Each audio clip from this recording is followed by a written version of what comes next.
US ने recently fade rates में cut किया है जिसका इम्पैक्ट इंडिया पे पड़ने वाला है। जनरली इम्पैक्ट क्या होगा इस चीज के बारे में देखते हैं। तो यूएस फेडरल रिजर्व ने कट किया है benchmark interest rate by 50 basis point. एक बेसिस पॉइंट आपका 0.110 के बराबर होता है, जो सिमुलेट करेगा इकोनॉमिक एक्टिविटी और जॉब क्रिएशन।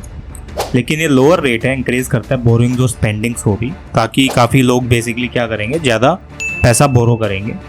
जो हायर रेट्स हैं वो हिंडर करता है ग्रोथ को। बेसिकली आपका इंटरेस्ट रेट हाई होगा तो उस केस में लोग बोरो नहीं करेंगे। अब जो यूएस का फेडरल रिजर्व है, कॉमनली एक फेड बोलते हैं जिस चीज़ को, जो सेंट्रल बैंकिंग सिस्टम आपका यूनाइटेड स्टेट का एस्टेब्लिश हुआ था 1913 में। और जो प्राइमरी फंक्शंस है इसमें मॉनेटरी पॉलिसी है, जो मैनेज करता है नेशंस की मनी सप्लाई को, इंटरेस्ट रेट को, और प्रमोट करता है इकोनॉमिक स्टेबिलिटी और ग्रोथ को। बैंकिंग सुपरविजन क्या करता है, रेगुलेट और सुपरवाइज करता है बैंक्स को, फाइनेंशियल इंस्टीट्यूशंस को, जिसमें आप इंश्योर कर सको सेफ्टी और साउंडनेस। अब फाइनेंशियल सर्विसेज क्या है जो आप प्रोवाइड करते हैं, बैंकिंग सर्विसेज गवर्नमेंट और फाइनेंशियल इंस्टीट्यूशंस को।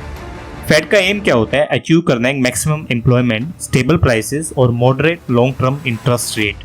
और जो फेड रेट कट्स हैं वो भी इसी तरह काम करते हैं, जो डिसीजंस आपके फेडरल रिजर्व के द्वारा वो लोअर करते हैं फेडरल फंड रेट्स को।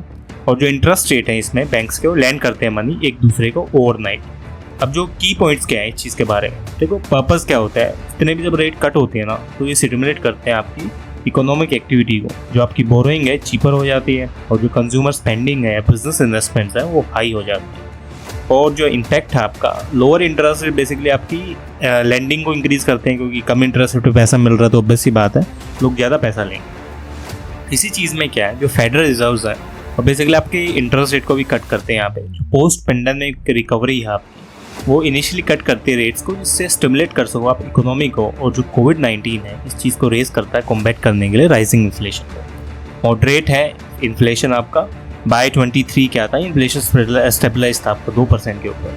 इकोनॉमिक कंसर्न्स क्या है इसके, एम्प्लॉयमेंट कंसर्न्स क्या है, जो अनएम्प्लॉयमेंट रेट है आपकी 4.2% थी अगस्त 24 में, वो इंडिकेट करते हैं हायर रेट्स को, जिसमें आपकी जॉब्स हैं, ग्रोथ्स हैं, प्रमोट करते हैं focus on job creation. Dual mandate है इस चीज़ में।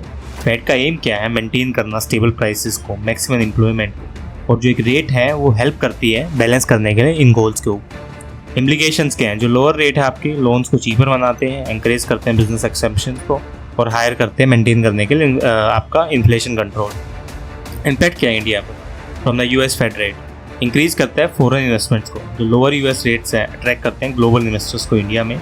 करेंसी का एक्सचेंज रेट देखा जाता है, जो पोटेंशियल स्ट्रेंथनिंग आपकी इंडियन रुपीज़ की यूएस डॉलर के अगेंस्ट, वो चीज़ यहाँ पे देखी जाती है। एक्सपोर्ट और इंपोर्ट्स होते हैं, आपके चैलेंजेस यहाँ पे आते हैं, जिसमें इंपोर्टर्स बेनिफिट करते हैं स्ट्रॉन्ग रुपये से। प्रेशर होता है आरबीआई के ऊपर, रिजर्व बैंक ऑफ इंडिया है कंपेल कर रहा है कि एडजस्ट करेगा खुद की रेट्स को इस चीज़ को टैकल करने के लिए। इकोनॉमिक ग्रोथ है आपकी, जो लोअर बोरोइंग कॉस्ट है वो स्टिमुलेट करते हैं चीज़ों को कि आप किस हिसाब से बेसिकली इन्वेस्टमेंट करोगे और क्या इकोनॉमिक एक्टिविटीज़ हैं जो लगाई जाएंगी। अब जो कैरी ट्रेड अपील है वो भी एक चीज़ आती है। जैसे इन्वेस्टर क्या बोरो करता है यूएस में लोअर रेट पे, और जो प्रॉफिट बनाता है वो इंडिया से बनाता है हायर रेट्स के ऊपर। तो वो बेसिकली आपकी चीज़ें यहाँ पे कैसे देखी जाती है। तो ये था बेसिकली, देखो थोड़ा सा इफेक्ट होता है यूएस एफडी फेड रेट्स का इंडिया के ऊपर, लेकिन अगर तुम मॉनेटरी टर्म्स में देखोगे काफ़ी हाई चीज़ें होती हैं, क्योंकि इससे तुम एक चीज़ें कन्वर्ट कर सकते हो जो तुम आने वाले टाइम में पैसा कमा कर देंगे।